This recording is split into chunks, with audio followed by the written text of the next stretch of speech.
저를 따라해서 제목을 이제 따라해 주시죠.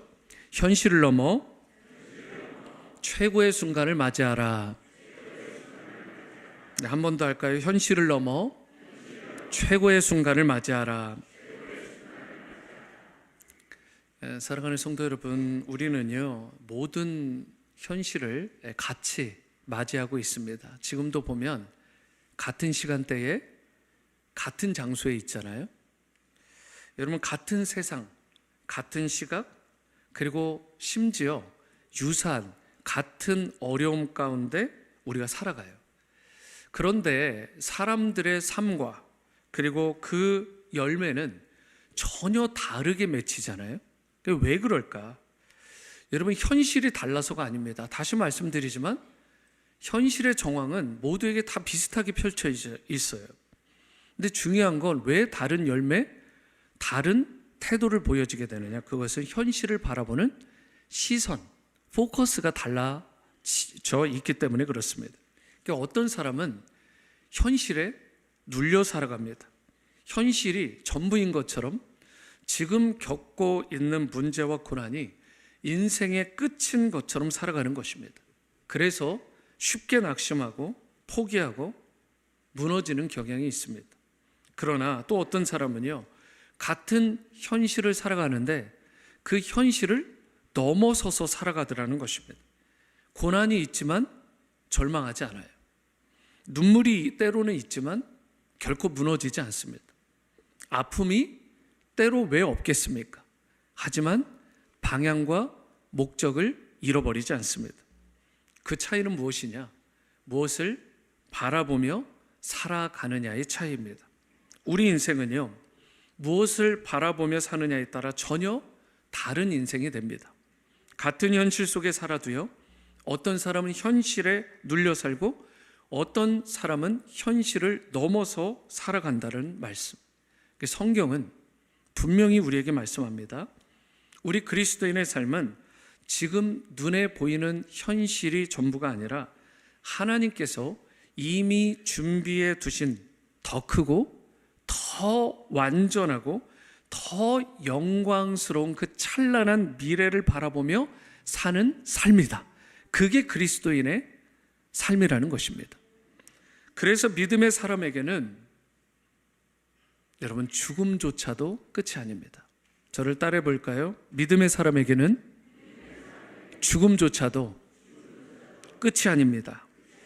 여러분, 이 말은 죽음은 종착역이 아니라는 것입니다.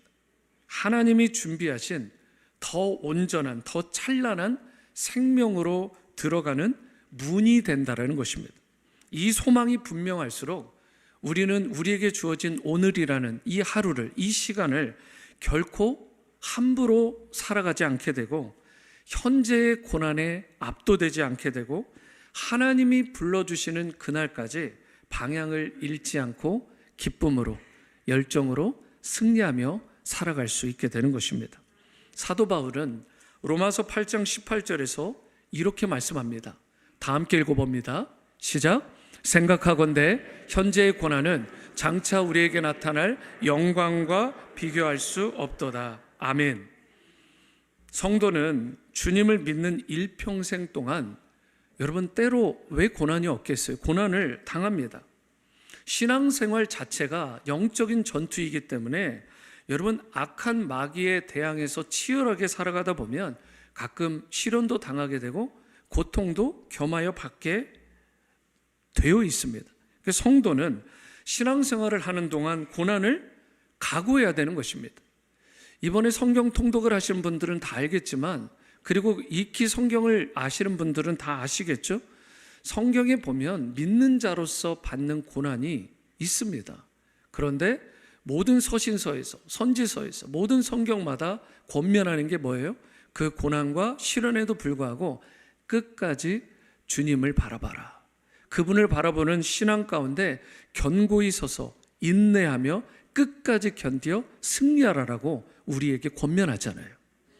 여러분, 인간관계에서 빚어지는 고난이 때로 있을 수 있고요, 사회생활에서 부딪히는 문제가 있을 수 있고요, 애매히 받는 고난도 심지어 있을 수 있습니다.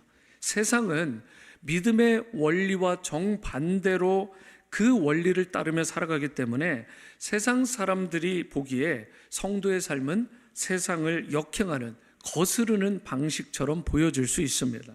따라서 고난이 따르는 것은 때론 신앙생활을 바르게 하고 있다, 내가 바른 트랙에 서 있다라고 하는 일종의 증거가 되기도 하는 것입니다. 주님은 고난 자체를 없애주시지 않아요.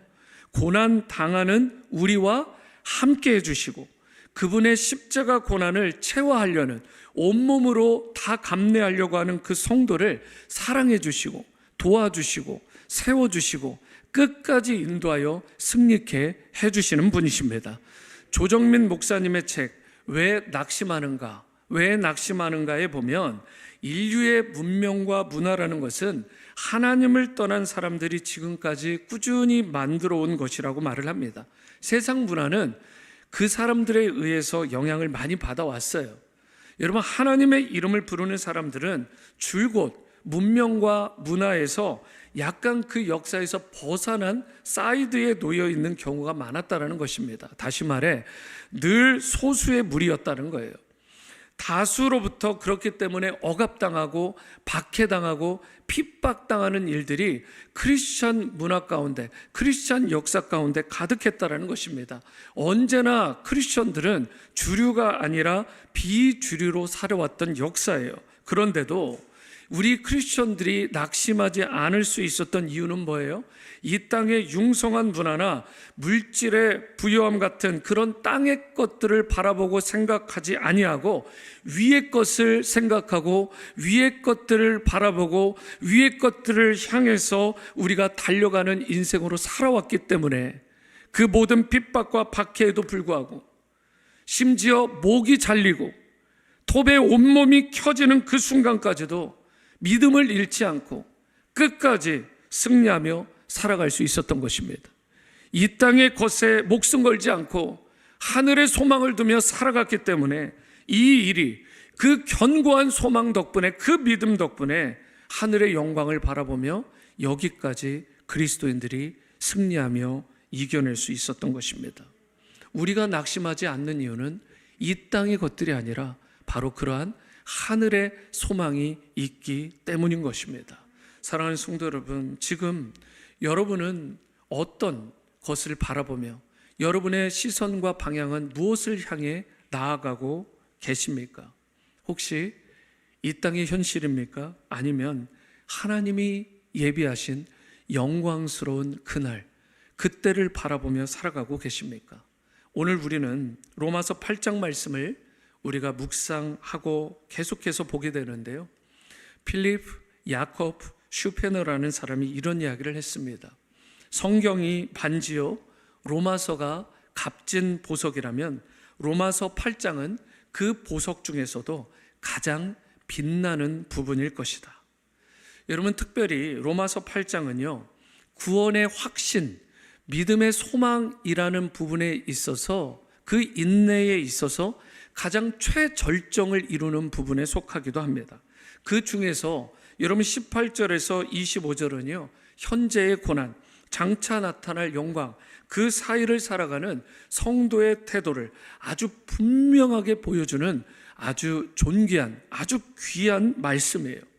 이 말씀이 강조하는 것은요, 우리가 결코 우리에게 주어진 현실만 바라보며 살아가면 안 된다는 것입니다.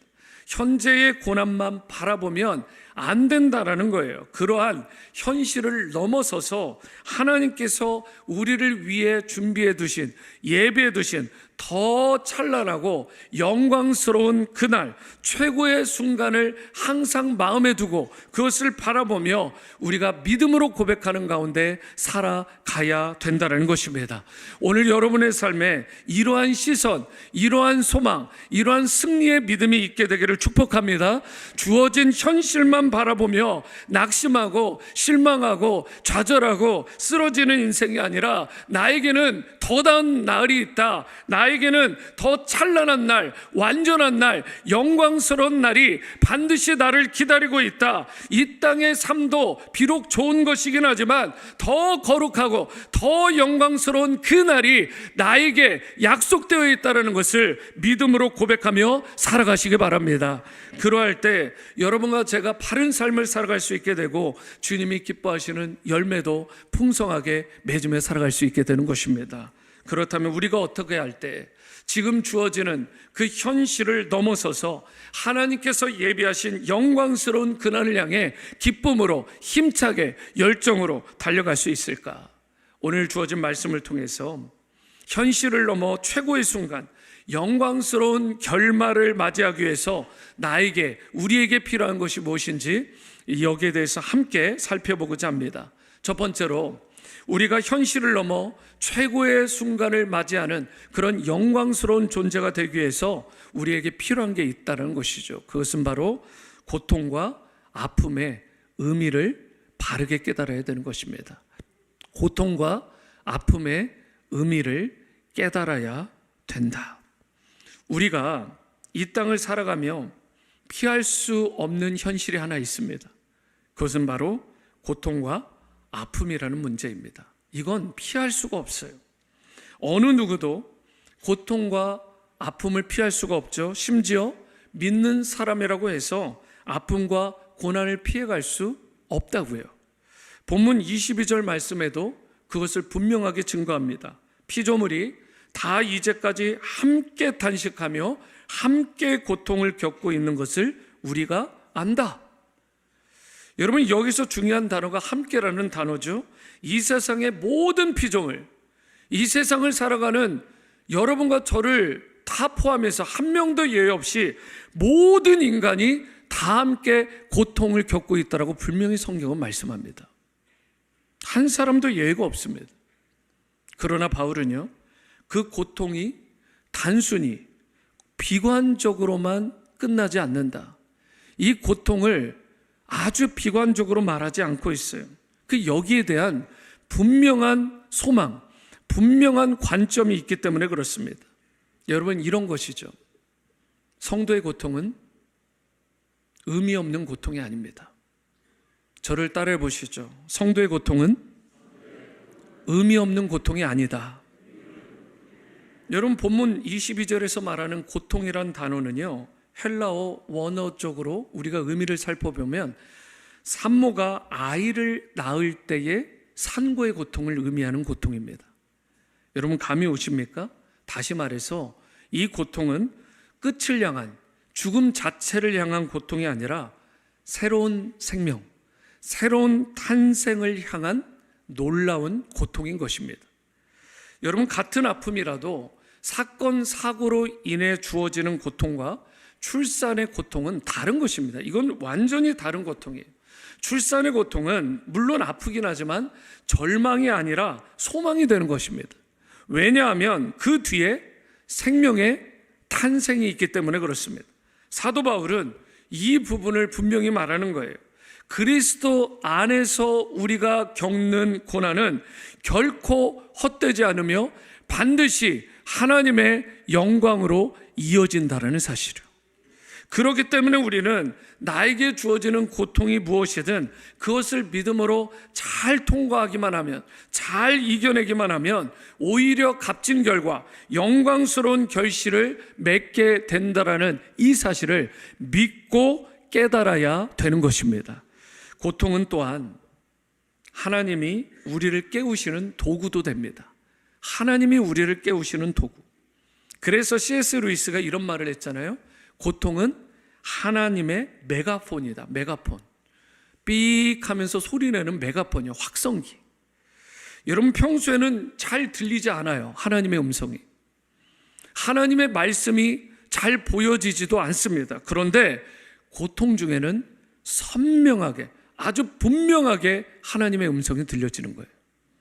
평소에는 잘 들리지 않았지만, 평안 가운데에서는 잘 깨달아지지 않았지만, 오히려 고통의 자리에서, 어려운 그 순간 가운데, 시련의 자리에서 나 자신이 누구인지, 내가 지금 무엇을 붙잡고 살아갔었는지, 하나님이 정말 어떤 분이신지, 나에게 하나님께서 어떤 영향을 끼쳐 주시는지 그 부분을 더욱 분명하게 선명하게 깨달아 알게 되는 것입니다. 로마서 5장 3절은 이렇게 말씀해요. 다만 이뿐 아니라 우리가 환난 중에도 즐거워하나니, 환난 중에도, 고난 중에도, 시련 중에도 즐거워하는데 그 이유가 이것이다. 이는 환난은 인내를 만들어낸다. 여러분, 고난은 끝이 아니라는 거예요. 고난은 멈추는 지점이 아니라 소망으로 우리를 이끌어주는 통로가 돼요. 그 증거가 뭐냐? 이어지는 5장 4절이요. 인내는 연단을, 연단은 소망을 이루는 줄을 알미라. 환난이 어디까지 가요? 고난이 어디까지 가요? 하나님을 향한 소망, 바로 그 믿음, 그 승리까지 우리를 이끌어주는 통로가 고통이라는 것입니다. 여러분이 이런 고통의 관점이 있으십니까? 여러분 가운데 혹시 지금 이해되지 않는 고통 가운데 계신 분이 있으시다면 이 부분을 반드시 기억할 수 있기를 바랍니다. 예수 그리스도 안에서 겪는 고통은 결코 낭비가 아니다. 그리스도 안에서 겪는 고통은요, 하나님이 준비하신 더 깊은 성숙과 성장과 더 아름다운 영광스러운 열매로 나아가는 길이 되는 것입니다. 우리가 환난 중에도 즐거워하나니, 환난은 인내를, 인내는 연단을, 연단은 소망을 이루는 줄을 압니다. 이 사실을 깨달아야 되는 것입니다. 성도는요, 그저 평안할 때만 기뻐하고 즐거워하는 자가 아닙니다. 오히려 고난의 때에도 기뻐하고 고난의 때에도 즐거워하는 존재입니다.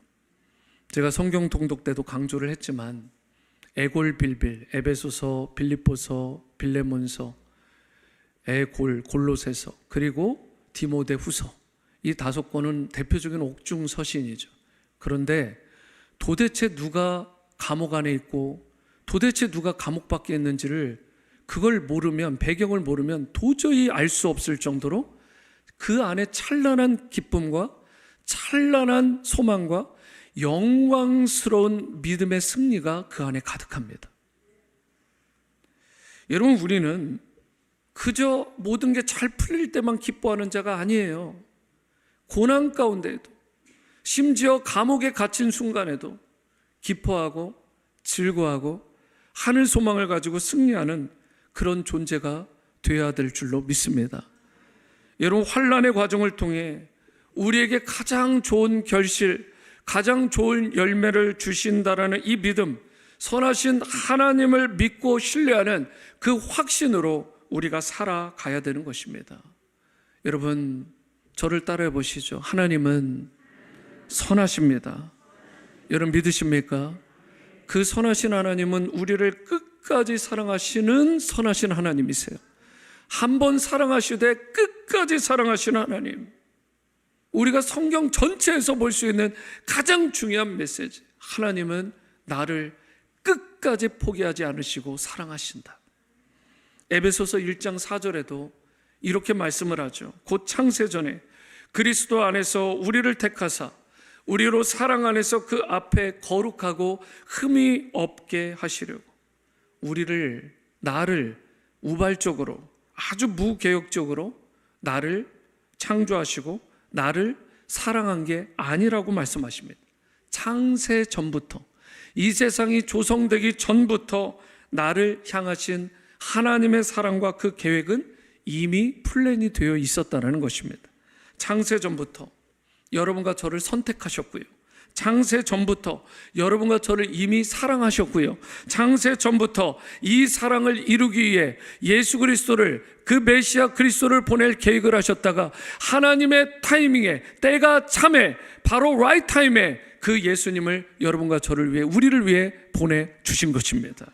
그렇기 때문에 하나님의 사랑은 결코 변할 수도 없고 변질될 수도 없는 것입니다. 우리가 이러한 사랑을 이해하고 확신할 때 나의 연약함에도 불구하고 고난 중에도 현실을 넘어 하나님을 끝까지 신뢰할 수 있게 되는 것이고, 그 주님의 얼굴을 바라보며 기쁨으로 살아갈 수 있게 되는 것입니다. 복음성가 중에 괴로울 때 주님의 얼굴 보라라는 찬양이 있는데요, 많이들 아시죠? 시간이 되면 한번 불러보고 싶은데 아쉽네요. 집에서 꼭 불러보셔야 됩니다. 여러분, 그래도 아쉬운 대로 가사를 읽어드리겠습니다. 괴로울 때 주님의 얼굴 보라. 무엇을 바라본다고요? 주님의 얼굴. 괴로울 때 주님의 얼굴 보랍니다. 평화의 주님을 어떻게 해요? 바라보아라. 세상에서 시달린 친구들아, 위로의 주님을 어떻게 해요? 바라보아라. 계속 반복됩니다. 눈을 들어 주님을 어떻게 해요? 바라보라. 내 모든 염려를 주께 어떻게 해요? 맡겨라. 슬플 때 주님의 얼굴을 어떻게 해요? 보라. 사랑의 주님이 무엇을 주세요? 안식을 주실 것이다. 그 찬양에 이렇게 주님을 바라보라는 것이 가득한 줄 여러분 아셨습니까? 주님을 계속해서 바라보도록 하는 찬양이에요. 그리고 그 주님을 바라볼 때 우리에게 세상에 줄 수 없는 참된 안식, 참된 평강, 참된 승리를 준다라고 약속하고 있는 찬양시. 여러분, 우리가 경험하는 온갖 사건, 온갖 환난 속에서도요, 풍성한 자비를 베풀어 주시고 이 모든 일에 참된 위로와 격려자가 되어 주시는 그분이 바로 여러분과 저의 아빠, 아버지가 되시는 하나님 되심을 믿으시기 바랍니다. 고린도후서 1장 3절에도 이렇게 말씀해요. 우리 다 함께 믿음으로 선포합니다. 시작. 찬송하려로다. 그는 우리 주 예수 그리스도의 하나님이시요 자비의 아버지시요 모든 위로의 하나님이시며. 할렐루야. 여러분, 하나님은 자비의 아버지시고 모든 위로의 하나님이 되심을 믿으시기 바랍니다. 모든 자비, 모든 위로로 나를 위로해 주시고 우리를 품어 주시고 회복시켜 주신다라는 그 약속의 말씀이요. 어느 순간에도 우리가 병석에 있을 때도 설교의 황태자라고 불렸던 찰스 스펄전 목사님은요, 말년의 질병으로 큰 고난을 받게 됩니다. 이분이 유황생활을 하고 계실 때 교인이 그 병원으로 찾아오게 됩니다. 그리고 이렇게 묻습니다. 목사님, 많이 아프시죠? 그때 스펄전 목사님이 이렇게 대답을 합니다. 네, 너무 아프네요. 그런데 이 고통보다 더 크신 주님께서 내 곁에 계셔서 저를 위로해 주세요. 그래서 이 고난을 제가 견딜 수 있습니다. 사랑하는 성도 여러분, 우리 주님은 우리가 고통과 아픔 가운데 있을 때 멀리 계시지 않으시고 오히려 더 가까이 다가와 주십니다. 우리를 위로해 주시고 힘을 주시고 세워 주시는 분이십니다. 그분을 믿는 성도에게는 고난과 아픔도 주님의 그 크신 위로와 사랑을 경험하는 놀라운 기회가 되는 것입니다. 그리고 그 누구도, 그 어떤 것도 의지할 수조차 없는 절망의 자리에서도 하나님만 의지하고 신뢰하고 끝까지 붙들므로 승리하는 성도가 될 수 있는 것입니다. 하나님은요, 지금도 고난의 터널을 지나는 그분의 자녀들 곁에, 여러분과 저의 곁에 가까이 다가오셔서 하늘의 소망과 위로를 부어 주십니다. 그분이 오셔서 우리에게 새로운 용기와 힘을 부어주시기만 하면 여러분과 저는 다시금 일어설 수 있습니다. 현실을 넘어 영광스러운 최고의 순간을 맞이할 수 있는 것입니다.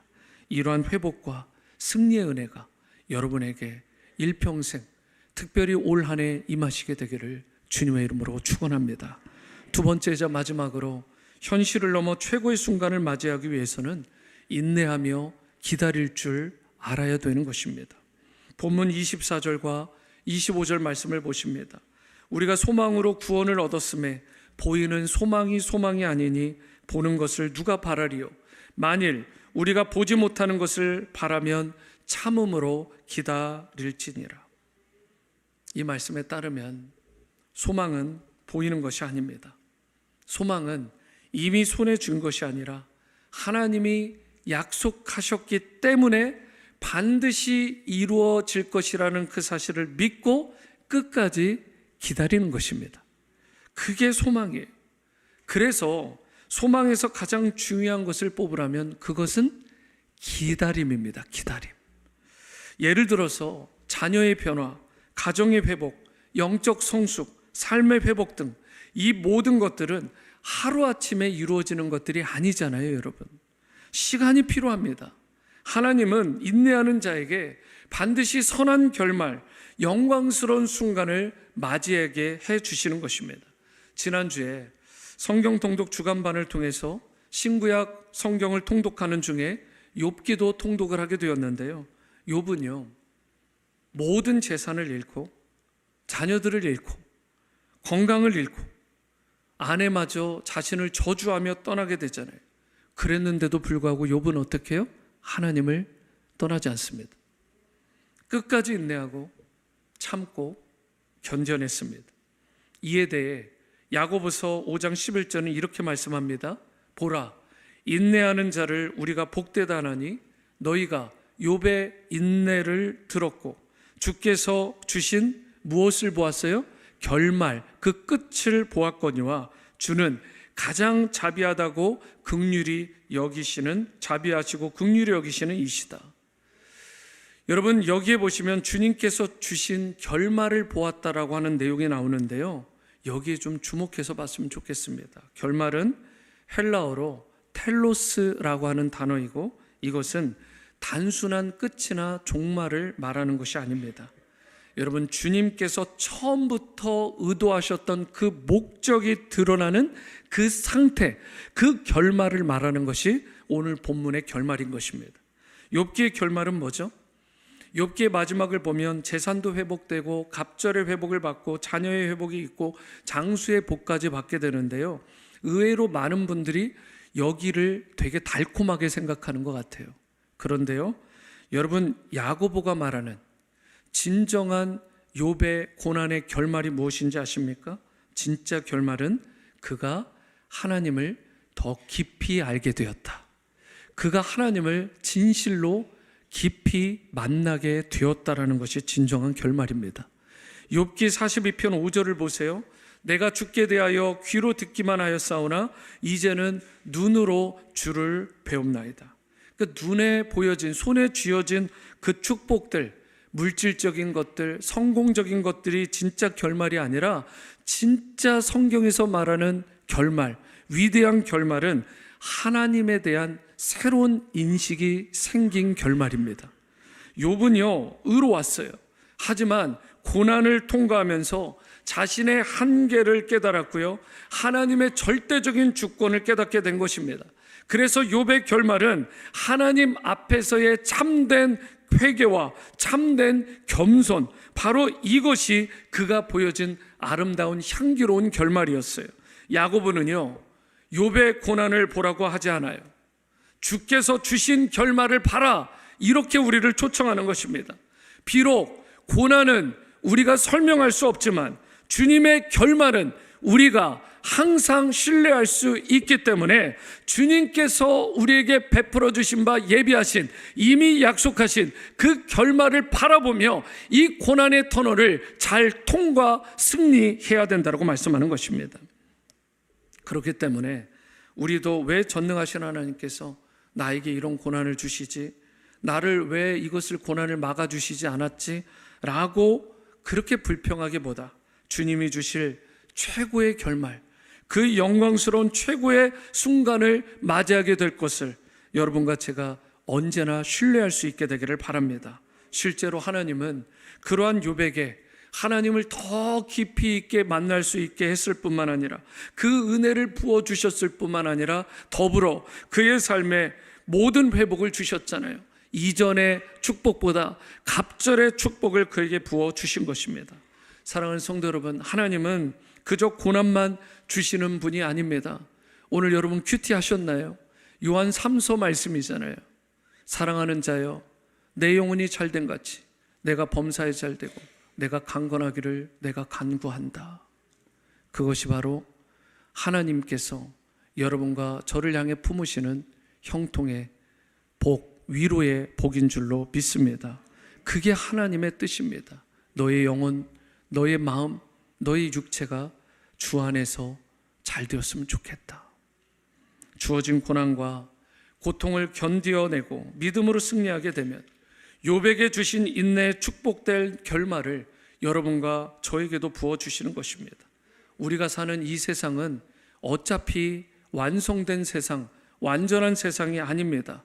그러다 보니까 눈물도 있고 아픔도 있고 불의도 있기 마련입니다. 그러나 우리가 절망하지 않는 이유가 바로 이것입니다. 주님께서 우리에게 주실 그 결말은, 아니 이미 약속해 주신 그 결말은 언제나 최고의 결말이기 때문에 그렇습니다. 반드시 현실을 넘어 최고의 순간을 맞이하게 해주시는 우리 하나님, 예수님께서 다시 오시는 그날에는 예수님께서 모든 눈물을 씻겨주시고 모든 고통을 끝내시며 완전한 영광으로 여러분과 저를 영광스럽게 인도하여 주실 것입니다. 그것이 요한계시록의 메시지의 핵심이에요. 요한계시록 21장 3절에서 5절까지의 말씀을 함께 읽습니다. 시작. 내가 들으니 보좌에서 큰 음성이 나서 이르되 보라, 하나님의 장막이 사람들과 함께 있음에 하나님이 그들과 함께 계시리니 그들은 하나님의 백성이 되고 하나님은 친히 그들과 함께 계셔서 모든 눈물을 그 눈에서 닦아주시니 다시는 사망이 없고 애통하는 것이나 곡하는 것이나 아픈 것이 다시 있지 아니하리니 처음 것들이 다 지나갔음이로라. 보좌에 앉으신 이가 이르시되 보라, 내가 만물을 새롭게 하노라. 아멘. 여러분 믿으십니까? 여러분, 그렇기 때문에 우리는 결코 현실에만 시선을 두어서는 안 되는 것입니다. 현실은 우리를 흔들어 놓을 수 있지만 하나님의 약속은 결코 흔들리지 않습니다. 반드시 현실을 넘어 최고의 순간을 여러분과 제가 맞이하게 해 주실 것입니다. 이제 어떠한 상황과 순간에도 보이지 않는 그 소망, 하늘 소망, 그 능력을 붙드시고 오래 참음으로 기다리시며 현실을 넘어 하나님의 영광을 바라보시는 가운데 최고의 순간, 그 영광스럽고 찬란한 순간을 아름답게 복되게 맞이하는 여러분의 사람, 여러분들 다 되시기를 주님의 이름으로 축원합니다.